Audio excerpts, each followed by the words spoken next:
Hi, बच्चे लोग, and welcome one and all to today's grammar topic, grammar lecture.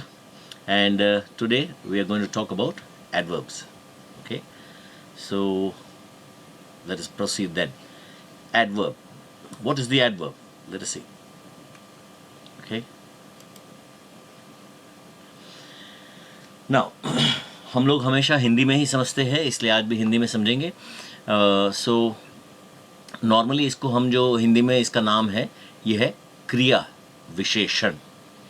Now, Kriya Visheshan automatically means something which will, Kriya means verb. So, automatically हमें ये ऐसा लगता है कि ये verb के बारे में कुछ बोलेगा. ये सच बात है. क्रिया विशेषता दिखाने वाला, क्रिया की विशेषता दिखाने वाला. So that is क्रिया विशेषण. ओके, सही बात है. ये काम तो करता ही है, मगर उसके साथ में क्या दूसरा काम भी कुछ करता है? हाँ, ज़रूर करता है. सो चलो देखते हैं कि ये और क्या काम करता है. सो प्लीज रिमेंबर कि a adverb does not only add something to a verb because that is the name, adverb. So that's why I have written over here, an adverb is a word that describes or modifies मतलब something changes the meaning of or tells something different about the meaning of a. It tells you something about a verb, modifies or describes. B, an adjective. And C, another adverb. So ये जो adverb है, ये सिर्फ क्रिया का काम, क्रिया का की विशेषता या क्रिया के बारे में नहीं, मगर विशेषण के बारे में भी और क्रिया विशेषण के बारे में भी ये कुछ और काम करता है. इसलिए ये 3 काम करता है. प्लीज़ ये याद रखना है आपको. सो चलो हम देखते हैं. आई मस्ट टेल यू कि आज का जो हमारा एडवर्ब का जो ये लेक्चर है, वो हम इसमें बेसिक अंडरस्टैंडिंग ऑफ एडवर्ब्स लेने वाले हैं. ओके, सो एडवर्ब्स क्या है, कितने प्रकार के हैं, क्या काम करते हैं वगैरह, ये हमने देखना है. सो चलो लेट अस सी. ये एग्जाम्पल्स मैंने लगाए हुए हैं ये तीनों चीज़ को दिखाने के लिए. जैसे कि पहले हमने वर्ब का लिया, राकेश रन्स फास्ट. अब आप देखिए फास्ट जो है क्या दर्शाता है, कैसे भागता है. तो भागना जो है वो क्रियापद है और कैसे भागता है, फास्ट मतलब तेज. सो इसलिए फास्ट ने जो है वो रन के बारे में हमें और बताया, इसलिए इसने वर्ब के बारे में और बताया हुआ है. मगर सेकंड वाला देखते हैं, राकेश इज रियली क्लेवर, वाकई में होशियार है. तो अब ये रियली जो है ना वो क्लेवर के बारे में है. मैं अगर रियली निकाल दूं, राकेश इज क्लेवर, तो राकेश होशियार है. तो ये क्लेवर जो है वो एडजेक्टिव है कि नहीं, विशेषण है. मगर इस विशेषण के बारे में और बता, कितना रियली, सही में. तो सही में जो है वो ये क्लेवर के बारे में बताता है, इसलिए इसने एडजेक्टिव के बारे में बढ़ाने का काम किया हुआ है ये सेकंड वाले सेंटेंस के अंदर. ओके, अब थर्ड वाला देखते हैं, अनदर एडवर्ब. चलो एडवर्ब तो याद है ना क्या काम करता है. एक काम जो वो करता है वो क्रियापद के बारे में बताता है. तो चलो देखते हैं, राकेश रन्स, रन्स क्रियापद है. फास्ट, चलो ये वेरी निकाल देते हैं, राकेश रन्स फास्ट. देखो ये आपको याद है, फास्ट जो है वो रन्स के बारे में बताता है, कैसे भागता है, फास्ट. अब ये देखो राकेश रन्स फास्ट तो है, मगर यहाँ पे मैंने वेरी फास्ट लिखा हुआ है. अब ये जो वेरी जो है ना, ये फास्ट के बारे में आपको दिखाता है, कितना तेज, बहुत तेज. तो ये जो बहुत है वो तेज के बारे में आपको दिखाता है, और तेज जो है वो it is a adverb. So adverb का एडवर्ब है ये वेरी. तो इसने एडवर्ब के बारे में हमें ज़्यादा काम और मतलब कि उसको डिस्क्राइब करने का काम किया. सो ये चीज़ देखिए, जानबूझ के मैंने थोड़ा सा इसको एग्जाम्पल्स के अंदर डाल के लिया हुआ है, जिसके वजह से आपको पता चलेगा कि ये एडवर्ब जो है ना सिर्फ क्रिया के बारे में या मतलब सिर्फ वर्ब के बारे में नहीं, मगर एडजेक्टिव या एडवर्ब के बारे में भी आपको और बताता है. So please remember that. So what does a adverb do? It adds to the meaning of a verb, or it can add to the meaning of an adjective, or it can add to the meaning of a adverb also.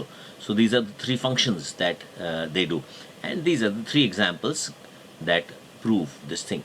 Okay, the same thing I have explain हुए. देखो fast पहले वाले में, fast in the first sentence fast describes the verb runs, run को describe करता है, so it describes a verb.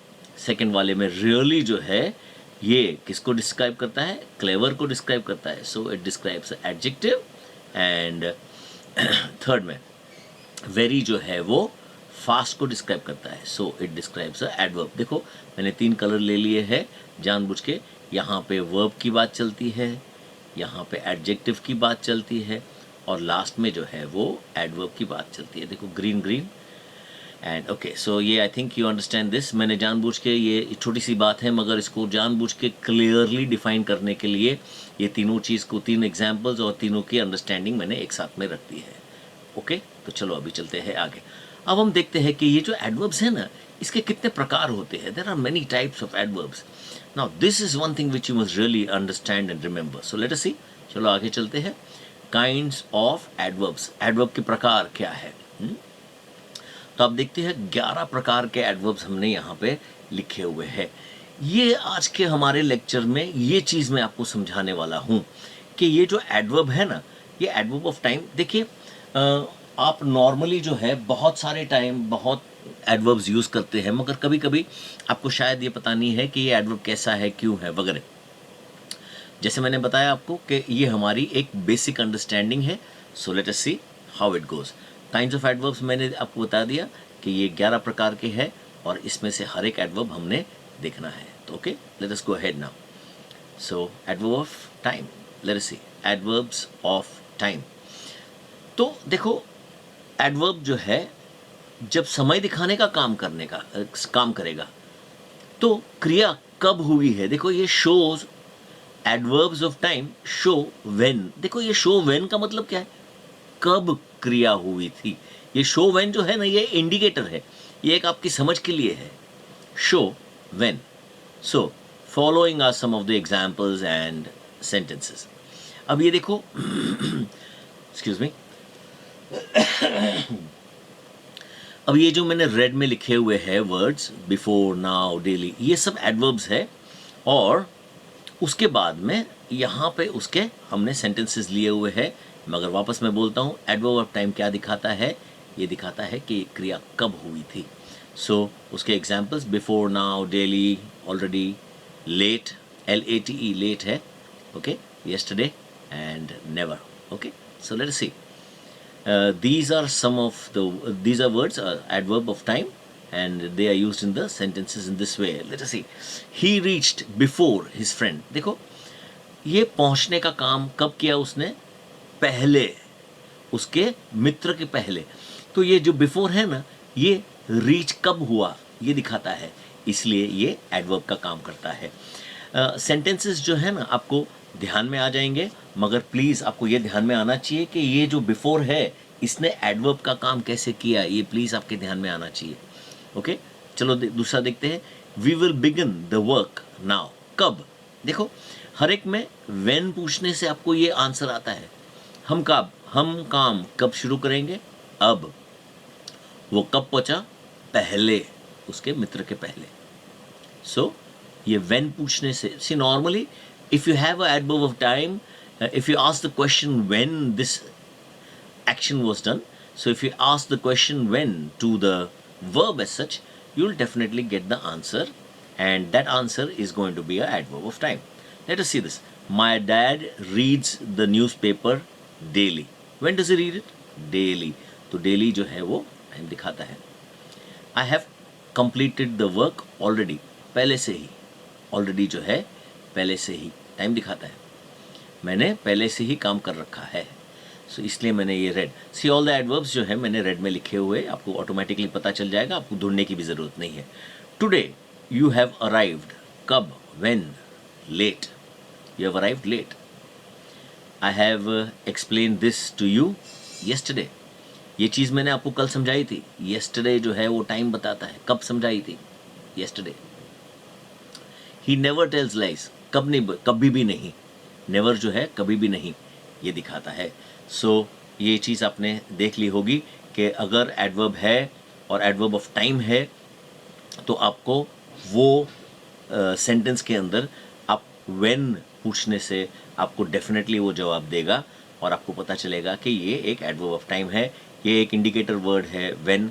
Automatically सी कभी कभी एक्सरसाइज होती है कि भाई ये जो एडवर्ब्स है कौन सा है, भाई एडवर्ब ऑफ टाइम है या कौन सा वाला एडवर्ब है, तो आपको ये इंडिकेटर वर्ड्स जो है वो डेफिनेटली आपको हेल्प करेंगे ढूंढने के लिए कि कौन सा एडवर्ब है। ओके, सो चलो let us go to the next one now. Okay, second, adverb of degree और क्वांटिटी।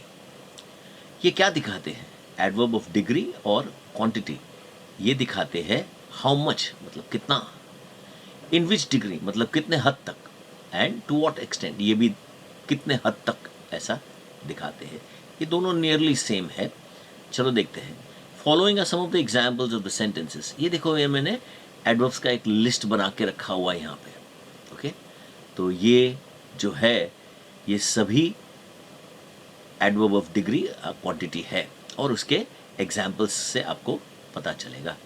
ही वॉज केयरलेस, चलो ये टू निकाल देते हैं, एक मिनट। ही वॉज केयरलेस, कितना, बहुत सारा, तो ये डिग्री दिखाता है कि नहीं, कितना, हाउ मच पूछने से आपको आंसर मिलता है। This work is almost complete, nearly मतलब लगभग, तो ये ऑलमोस्ट जो है वो definitely it is a adverb of degree. Okay, I am fully prepared, कितने आप प्रिपेयर्ड हो, फुल्ली, तो ये फुल्ली जो है वो क्वांटिटी दिखाता है ना। सो ये आप याद रखना, all these words which are put in red are the words which are adverb of degree और you can say adverb of quantity. Rakesh is very naughty, कितना नॉटी है, बहुत नॉटी है। Okay, now we have enough money, कितने पैसे, जितने चाहिए उतने, up to that much, so quantity या degree. This answer is all together, all together का ब्रैकेट में मैंने फुल्ली लिखा, मतलब ऑल टुगेदर का मतलब पूरा, fully wrong, so please understand this. ये जवाब बिल्कुल गलत है, पूरा का पूरा गलत है, सो क्वांटिटी आ गई। Things are no better now, भाई हम कभी कभी पूछते हैं ना कि क्या पहले से अभी सब कुछ अच्छा चल रहा है, बराबर चल रहा है, तो हम बोलते हैं नहीं नहीं यार, पहले जैसा ही है, कुछ अच्छा नहीं है पहले से। तो ये देखो यहाँ पे है things are no better now, so better जो है वो अब की बात है, अभी पहले से अच्छा नहीं है। तो कितना अच्छा नहीं है, बेटर अच्छा, पहले जितना अच्छा नहीं है, सो क्वांटिटी आ गई। ही इज प्रिटी स्मार्ट, कितना स्मार्ट है, काफी स्मार्ट है, क्वांटिटी।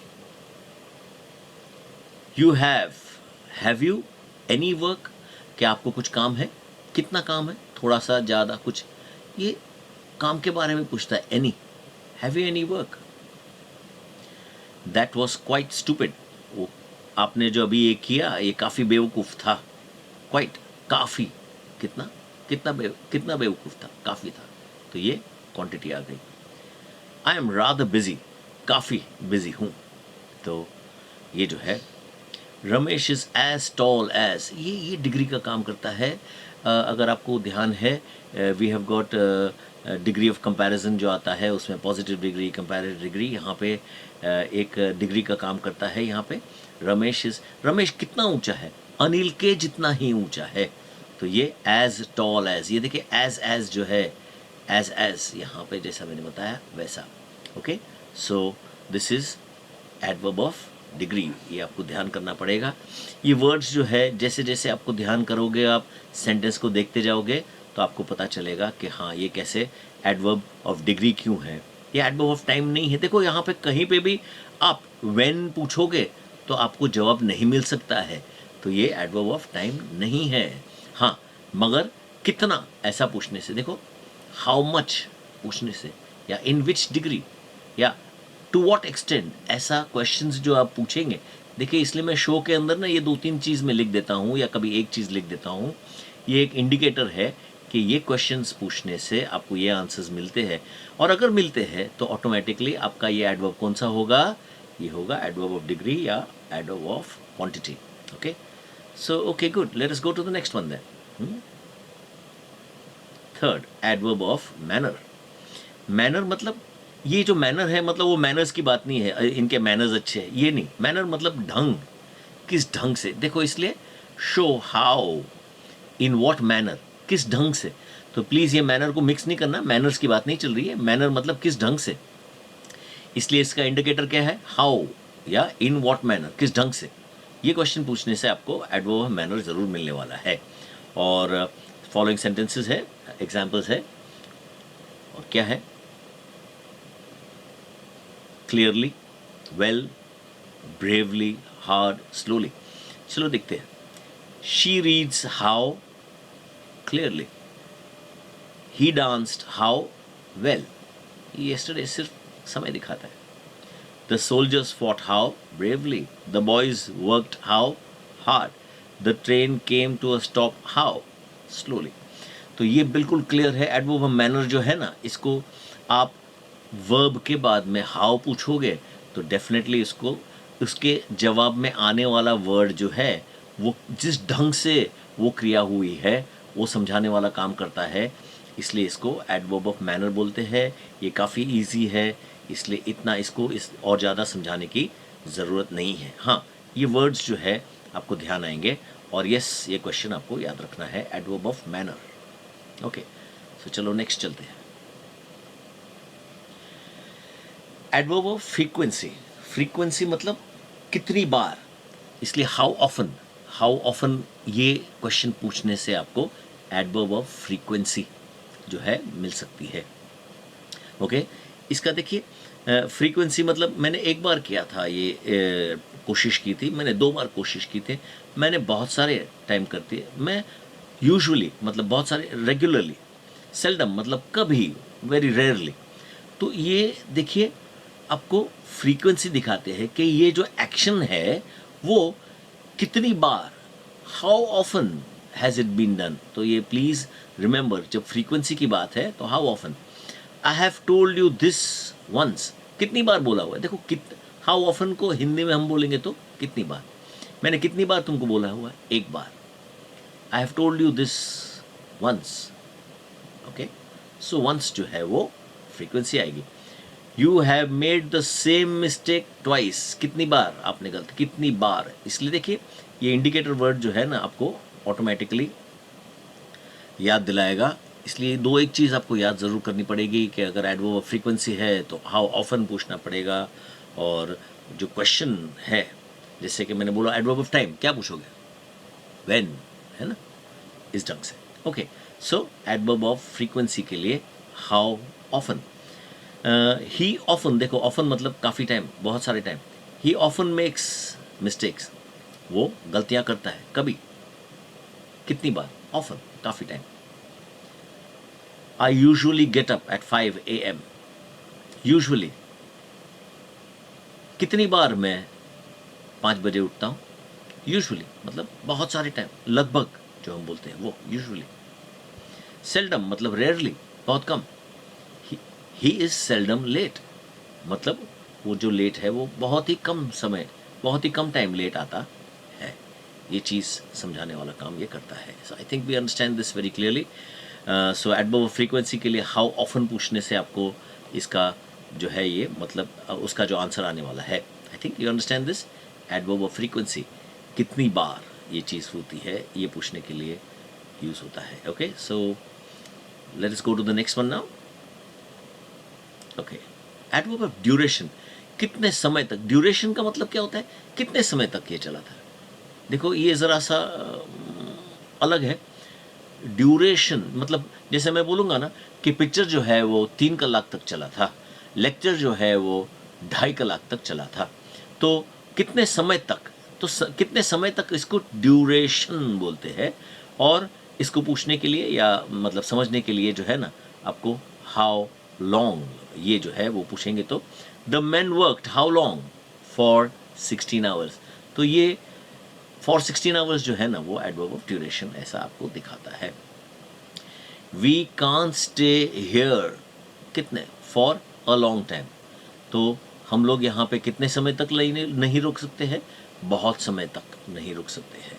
सो प्लीज़ ये ज़रा सा ड्यूरेशन दिखाने वाला है, ये समझ लेना। कितने समय तक, ऐसा पूछने से आपको जवाब मिलेगा। And again I said verb के बाद में ये पूछने का है। ये जो वर्ड्स, ये जो इंडिकेटर वर्ड्स हैं, नॉर्मली वर्ब के बाद में हम जब पूछते हैं तो ये आपको दिखाता है। Okay, so let us see, adverb of duration हो गया हमारा, and now let us go to the next one.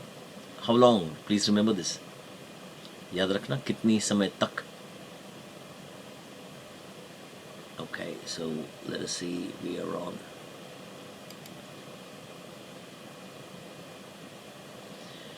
Adverb of place. Place मतलब जगह। देखो, समय के लिए कब ऐसा पूछते हैं तो जगह के लिए कहाँ पूछना पड़ेगा कि नहीं। जैसे मैं बोलूँगा वो बाज़ार गया है, कहाँ गया है, तो बाज़ार गया है, तो बाज़ार जो है वो जगह का नाम है। तो बस याद रखना, एक्शन कहाँ दिखाने का काम जब करता है तो वेयर आपको पूछना पड़ेगा, वेयर, कहाँ। Following are some of sentences, और ये देखिए मैंने इसके एग्जाम्पल्स दिए हुए हैं, ये उसके एग्जाम्पल्स हैं और यहाँ पे उसके सेंटेंसेस है। So let us see, bring those books where, वो किताबें लाओ, कहाँ, यहाँ।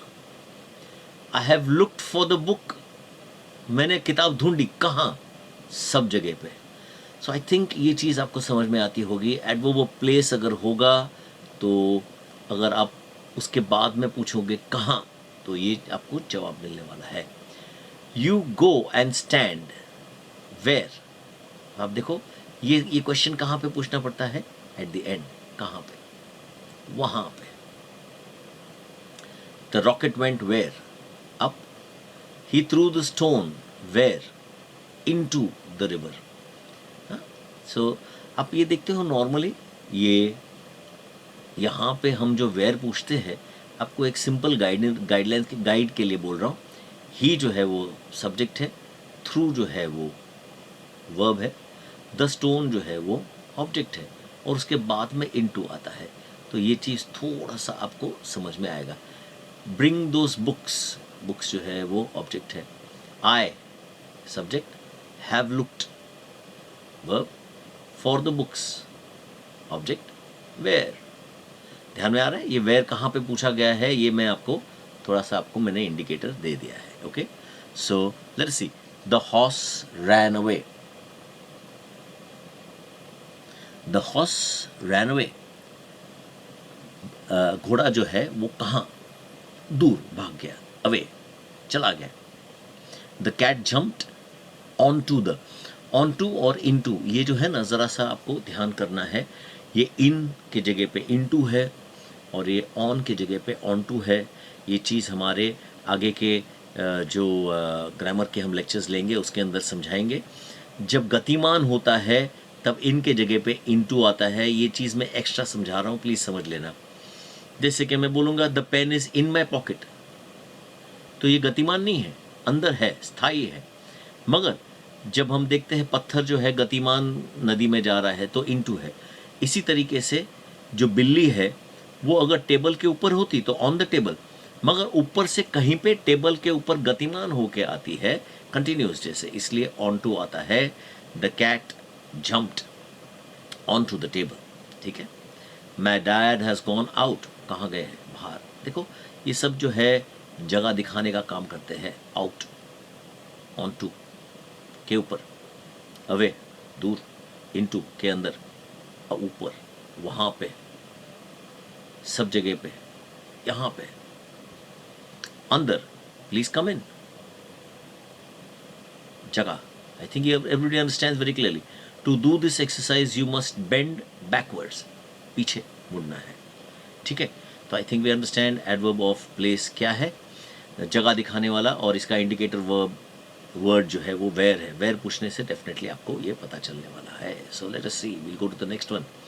नाउ एडवर्ब ऑफ नेगेशन और एफर्मेशन। नेगेशन मतलब ना बोलना, एफर्मेशन मतलब हाँ बोलना। तो चलो ये देखते हैं कि ये किस ढंग से काम करता है। एडवर्ब ऑफ एफर्मेशन, नेगेशन, ये क्या है। तो ये मैंने कुछ वर्ड्स लिए हुए हैं, ये खाली लिखा हुआ है following are some of the examples and कुछ सेंटेंसेस है। नेवर, कभी नहीं। देखो ये तीनों नेगेटिव है, नो, सूनर, डू नॉट, ये तीनों नेगेटिव है। और ये जो है वो एफर्मेशन, हाँ बिल्कुल, श्योरली, सर्टनली भी, श्योरली, हाँ बिल्कुल, ये एफर्मेशन हाँ बोलने वाले हैं और ये ना बोलने वाले हैं। देखो तो उसके सेंटेंसेस देखते। He never reaches the office on time, कभी भी नहीं, नेवर नेगेटिव है, तो ये एडवर्ब ऑफ नेगेटिव। कब नहीं पूछता है, कभी भी नहीं।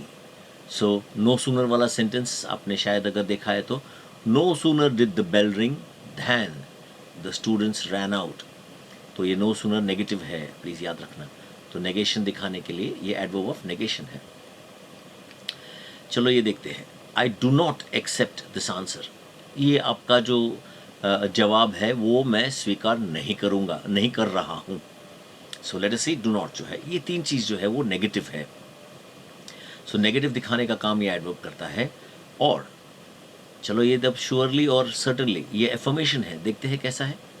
श्योरली यू आर मिस्टेकन, बिल्कुल मैं पक्का बता रहा हूँ कि हाँ आपकी गलती है, तो ये एफर्मेशन है।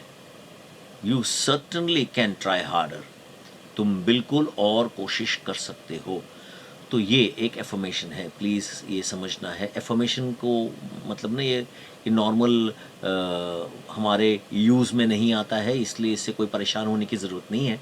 एफर्मेशन मतलब हाँ बोलना, नेगेटिव मतलब ना बोलना, तो ये तीन जो है वो ना, एंड ये जो है वो हाँ बोलने वाले सेंटेंसेस है। सो 7 हमने देखा, एडवर्ब ऑफ नेगेशन या एफर्मेशन। ओके, सो चलो चलते हैं आगे। एडवर्ब ऑफ इंटरोगेशन, इंटरोगेशन का मतलब है प्रश्न पूछने वाला। देखिए इधर क्वेश्चन, क्वेश्चन पूछने वाला एडवर्ब जो है वो एडवर्ब ऑफ इंटरोगेशन होता है। सो कौन से वर्ड्स है जो ये एडवर्ब बनते हैं? When, how long, where, why, कुछ मैंने कुछ एग्जांपल्स दिए हुए हैं। क्रिया कब हुई थी, कैसे हुई थी, कितनी देर तक हुई थी, कहाँ हुई थी, क्यों हुई थी, ये पूछने का काम ये वर्ड्स करते हैं, इसीलिए इसको क्वेश्चन दिखाने का काम ये एडवर्ब करता है। प्लीज अंडरस्टैंड, ये when will you complete the work, तो ये जो व्हेन है ये एक एडवर्ब है जो पूछ रहा है कि कौन से समय पे ये काम होगा। अच्छा okay, how will you complete the task, कैसे करोगे ये क्रिया, ये कार्य कैसे संपूर्ण करोगे। How long have you kept this book with you, कितने समय तक तुमने ये किताब रखी है। Where does he go for a walk daily, भाई चलने के लिए ये कहाँ तक जाते हैं, टहलने के लिए कहाँ तक जाते हैं, कहाँ जाते हैं, कहाँ तक नहीं, रोज कहाँ जाते हैं।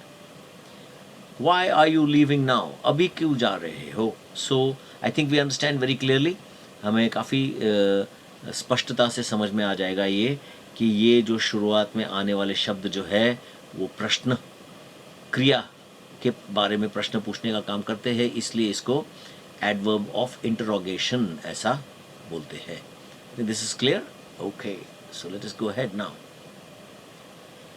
रिलेटिव एडवर्ब, ये जो है ना रिलेटिव एडवर्ब बेसिकली वो क्लॉजेज और इस टाइप का है। ये सिंगुलर वर्ड जो है ये क्या करता है, देखिए मैंने बताया back to the noun, refers back to the noun. ये क्या है देखते हैं। These adverbs connect the main clause to the subordinate clause, ये जोड़ने का काम करता है, मगर किस ढंग से जोड़ता है कि नाउन को वापस रिफर करने का काम करता है। वापस बोलता हूं मैं, ये एडवर्ब क्या काम करते हैं, ये जोड़ने का काम करते हैं। किसको जोड़ने का काम करते हैं, ये जो मेन क्लॉज है उसको सबऑर्डिनेट क्लॉज को मेन क्लॉज के साथ में जोड़ने का काम करते हैं, और जोड़ते हुए वापस नाउन को रिफर करने का काम करते हैं, इसलिए इसको रिलेटिव एडवर्ब बोलते हैं।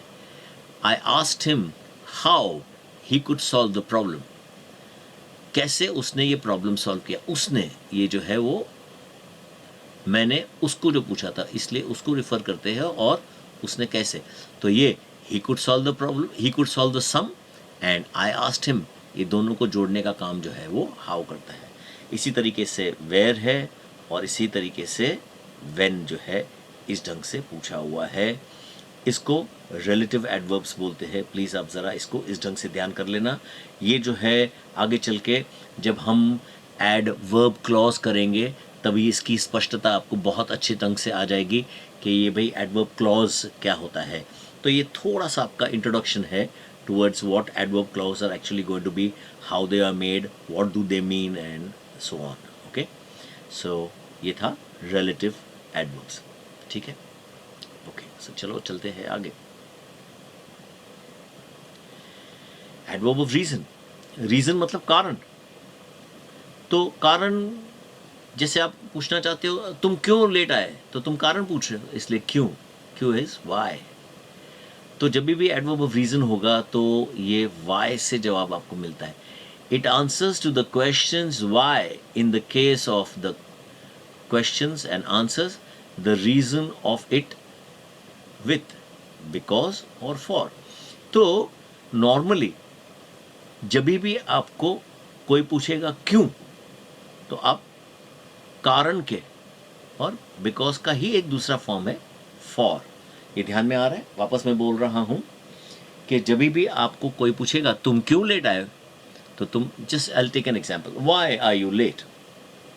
आई am late because I did not get up on time. Because, ये बिकॉज जो है वो कारण के ऐसा दिखाता है, इसलिए बिकॉज और फॉर ये दोनों एक ही मतलब है, मगर इसका यूज जरा सा अलग है।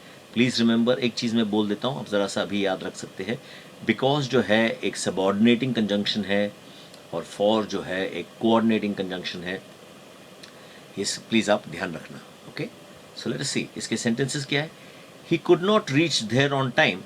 व्हाई, ये व्हाई पूछने से because his vehicle broke down, भाई उसकी गाड़ी में कुछ परेशानी हो गई और इसलिए वो समय से नहीं पहुंचा। He could not reach there on time, why, because his vehicle broke down. Okay, so ये बिकॉज दिखाता है why, adverb of reason.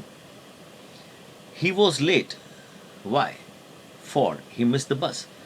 क्योंकि, ये देखो ये for जो है जरा इसमें मिस्टेक नहीं करना, क्योंकि वो बस चूक गया इसलिए वो लेट हो गया था। और एक बार मैं बोल रहा हूं, वो लेट क्यों हो गया, क्योंकि वो बस मिस कर गया। तो ये जो क्योंकि for जो है ना, इसका मतलब क्योंकि ऐसा होता है। प्लीज इसको आप ध्यान रखेंगे। Okay, so this is adverb reason. Adverb reason के लिए प्लीज आपको याद रखना है वाई, आपको पूछने से उसका आंसर जरूर मिलने वाला है। Okay, so let us see now we go to the next one and that is adverb of condition. They show the condition, it shows the conditional clause. ये कंडीशनल क्लॉज जो है ना, ये इफ आप ऐसे भी याद रख सकते हो, if is known as a conditional clause. जैसे मैं एक आपको एग्जाम्पल बोलता हूँ, अगर तुमने बदमाशी की तो मैं गुस्सा करूँगा। मैं गुस्सा कब करूँगा, अगर बदमाशी की। तो अगर जो है ये कंडीशन है, मतलब ये स्थिति है, मैं गुस्सा करूँगा अगर तुमने बदमाशी की। अगर बदमाशी नहीं की, देखो मैं गुस्सा कब करूँगा, अगर तुमने बदमाशी की। So I think it's very easy. चलो देखते हैं वापस। इफ यू वर्क हार्ड, अगर तुम मेहनत करोगे, यू विल स्कोर वेल। देखो स्कोर वेल कब करोगे, अगर तुम। तो ये अगर जो है ना, ये कंडीशन डालता है, ये एक कंडीशन डालता है। ये करोगे, सॉरी ये करोगे तो ये होगा, अगर ये करोगे तो ये नहीं होगा। तो ये चीज़ है। सो दो वर्ड्स है जो आपको कंडीशन दिखाने का काम करते हैं। यहाँ पे मैंने बोला हुआ है एक इफ़ यू वर्क हार्ड, जैसे कि if you get up early you can finish your work early. अगर जल्दी उठोगे तो तुम्हारा काम जल्दी हो जाएगा। I think we understand this thing. तो ये इफ़ जो है वो कंडीशन डालने का काम करता है, अगर वाला काम करता है। इसी तरीके से ये अनलेस जो है वो भी कंडीशन डालने का काम करता है। एंड सो ये हमारा नंबर 11 था, adverb of condition. And now हमारा समय, see again I would like to tell you कि भाई हमने जो ये एडवर्ब्स सीखे हुए हैं, इसकी बेसिक्स हमने सीखे हुए हैं। 11 टाइप के एडवर्ब्स क्या है ये हमने सीखे हुए हैं। And I would like to tell you कि एडवर्ब्स समझने में बहुत सारी चीज़ें अभी और है। हमारे आगे के लेक्चर्स में जब हम एडवर्ब्स लेंगे या एडवर्ब क्लॉज लेंगे और कुछ दूसरी भी समझ जो है एडवर्ब्स की लेंगे, तभी हम इसको और भी कम्प्लीटली अंडरस्टैंड कर सकेंगे। तो आज के एडवर्ब के इस लेक्चर में इतना ही, और अब मैं आपको नेक्स्ट के लिए जो है, अब हमारा समय हो गया है और अब है हमारा समय फॉर द पजल। पजल का समय है, तो चलो चलते हैं पजल पे। ये है पजल। ये एक बेर के जैसा है, ये एक पोल है जिस पे वो चढ़ रहा है, तो इसको स्लॉथ बोलते हैं। तो चलो देखो, अ स्लिपरी स्लॉथ। अ स्लिपरी मतलब फिसलने वाला है। क्यों बोला हुआ है, चलो देखते हैं। अ स्लिपरी स्लॉथ, स्लॉथ मतलब bear, climbs 6 feet up a utility pole. एक पोल है जिसको यूटिलिटी पोल बोलते हैं, समझो ना। तो दिन के टाइम में कितना, 6 feet. Then slides back down 5 feet during the night. अब सुनो, दिन में 6 फुट वो चढ़ जाता है, मगर रात को 5 फुट वापस वो नीचे उतर आता है। If the pole is 30 feet and the slot starts from ground zero. अब ये देखो, ये जो पोल है वो कितना लंबा है, 30 फुट का है, और ये स्लॉट कहाँ से चालू करता है, जीरो मतलब जमीन से चालू करता है। अगर ऐसा है, how many days does it take the sloth to reach the top of the pole. ये जो पोल है जो 30 फुट ऊंचा है, उसके ऊपर तक पहुंचने के लिए उसको कितने दिन लगेंगे, ये आपको जवाब देना है। वापस, स्लिपरी स्लॉथ। स्लिपरी क्यों बोला है, वो फिसल के नीचे आता है ऐसा बोलने के लिए स्लिपरी। स्लिपरी मतलब फिसलना। तो 6 फुट वो चढ़ता है दिन में, रात को 5 फुट नीचे उतरता है, और पोल की ऊंचाई जो है वो 30 फुट है। और अगर वो ज़ीरो मतलब ज़मीन से अगर चालू करेगा, तो ये 30 फुट पोल को वो चढ़ने के लिए, ऊपर तक चढ़ने के लिए उसको कितने दिन, how many days will it take the bear to climb. Okay, so that is our puzzle. So get our answers, you will definitely get it. Okay, and all the best. God bless you.